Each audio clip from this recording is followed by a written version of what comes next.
In this presentation, I'm going to share with you the Bonaventure Program learning outcomes that we will be assessing for the 2018-19 academic year. I'm going to go over the outcomes, the rubrics, and provide you with some quick examples of student products that will fit the outcomes that we are assessing. So what are we assessing in this academic year? We will be looking at the outcomes concerning civic engagement, intercultural knowledge and competence, and Franciscan knowledge and values. I have already uploaded the rubrics to several classes. For example, all of the D and G courses have intercultural knowledge and diversity already uploaded to them.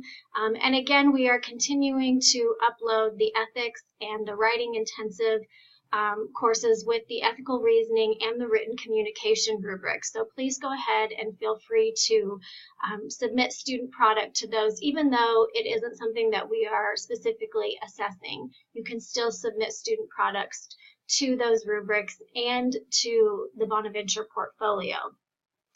So again, I'm asking you to consider any course that you teach above and beyond the D and G courses that might fit with intercultural knowledge, with civic engagement, and Franciscan values.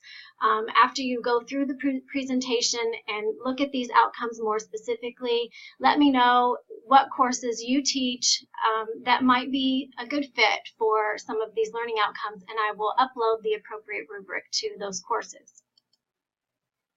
Remember, I'm 100% positive that you are already doing these things in your classes. And again, we are not asking you to make up assignments or do something that you don't typically do.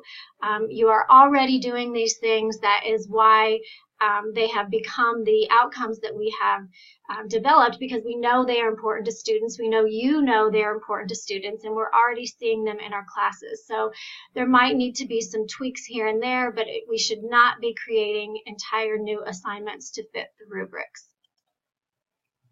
So when it comes to intercultural knowledge and diversity, what we're really talking about here is for students to have knowledge of cultural context, and not only to have knowledge of those cultural contexts, but to effectively and appropriately interact in those various contexts.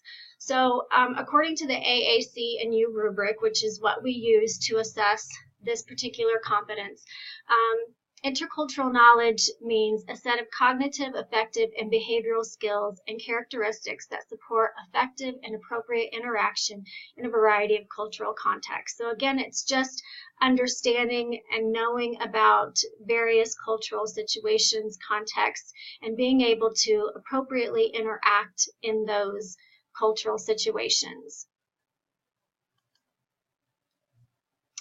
One thing that I want to remind you of, and I'm not including the rubrics in the presentation, but I am attaching them to the email that I have sent you, is we don't want you to get caught up in the language within the rubrics, especially these rubrics. The language is very dense. It's very particular in certain areas, and we want you to know that we're not looking for an exact match. It's okay to just be close, and it may be that your particular assignment or activity doesn't meet all of the characteristics for this particular rubric, and that's okay. It's okay to have a 1 and not a 4, or even a 3 or a 2. It's okay to be in that middle area. So don't get caught up in that very particular language. Again, take a look at what you're doing. Think about how your assignments reveal what it means to be knowledgeable in intercultural context and diversity, and apply those assignments to these rubrics. If you do have specific questions about particular assignments and the rubrics and you're still concerned, please reach out to me. I would be happy to sit down with you, look at the assignment, look at the rubric, and see how we can make it work. So there are a lot of activities. Again, I know you all are very well versed in all of this, and you absolutely know what you're doing in your classrooms, and you do a fantastic job at that. But these are just some things that you might be able to do to meet the intercultural knowledge learning competence. Role-playing, class discussions, small group activities, maybe give students scenarios where they use that information and they do some further research and talk through a situation in terms of how a particular person or people of a culture might identify or respond to that situation.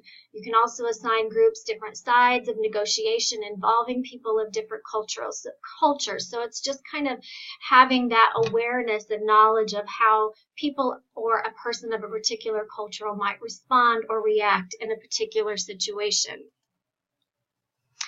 Interview assignments are always great, asking students to interact with those who have different cultural identities. They would definitely use research to develop these questions so that they are specific to that particular cultural identity. Also, analysis and reflection upon classroom discussions or essays, blog entries, artistic work, all kinds of activities would really apply to being able to measure how well our students are gaining knowledge in these various cultural contexts.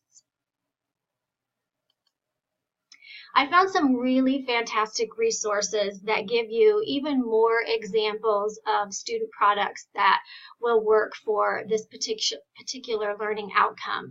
I've included the links here in the PowerPoint, but I'm also including a separate document in this email that gives you access to these links. I would suggest that you go through them. Some of them might be geared towards younger audiences, but I think at least when I was looking through them, I thought, oh yeah, okay, I can see how this might be adapted and work in a college classroom. And again, you all know what you're already doing, and if you kind of look through these and see the ideas that are being put out there, you might be able to make connections with what you're already doing, or again, just to tweak something you're doing so that it might fit this competence. Civic engagement is the second learning outcome that we are assessing this year.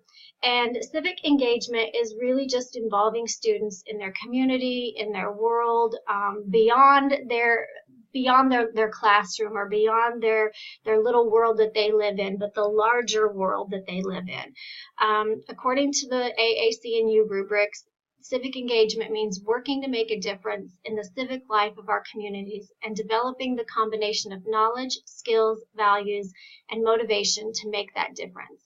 It means promoting the quality of life in a community through both political and non-political processes. So really it's about engaging in the community and the larger world around us. So possible activities include involvement in student governance, certainly researching current issues in our local communities, in the country, in the world, and developing feasible solutions to these issues. It could be through a video presentation, through a speech, a debate, a panel discussion, a mock trial. You know, again, it still could be those typical assignments that we see, class discussions, reflective essays, blogs, those kinds of things. So there are a lot of different opportunities for student product. I think this one fits a lot with being involved and things that students do in their various clubs and organizations. And so think about if you are a sponsor for a club or an organization, what kinds of things are your students doing and how might that reflect civic engagement? Of course, you're not creating an assignment for them, but you might suggest to your students involved in these clubs and organizations, hey, you know, if you write a reflective essay or create a blog about this or, you know, something of that nature, you can upload this to the Bonaventure portfolio and meet the civic engagement learning outcome. Again, here are some various resources to help get you thinking about civic engagement and how it might work in your classroom. These are all I found to be really valuable and have many different links on their websites that can lead you to different activities and things that other professors are doing to help promote civic engagement in their classrooms. The last one is Franciscan Knowledge and Values. And at first glance, it might appear that this is only going to be in those theology or religion courses. But I would challenge you to think about how you might be doing this already in your classroom and not realizing that you're doing it. Class discussions, analysis papers, reflections, anything of that nature that hits on the key ethical values of the Franciscan tradition.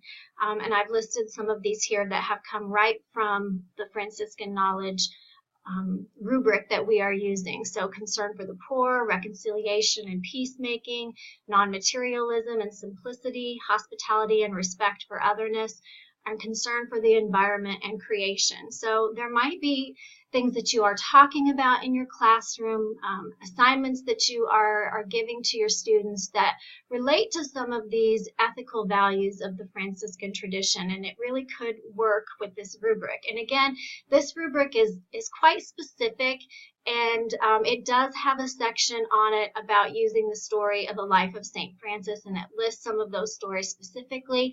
And even if your class doesn't use those stories directly, I think we still might be able to meet this learning outcome simply by reflecting on, discussing, and analyzing those key ethical values of the Franciscan tradition.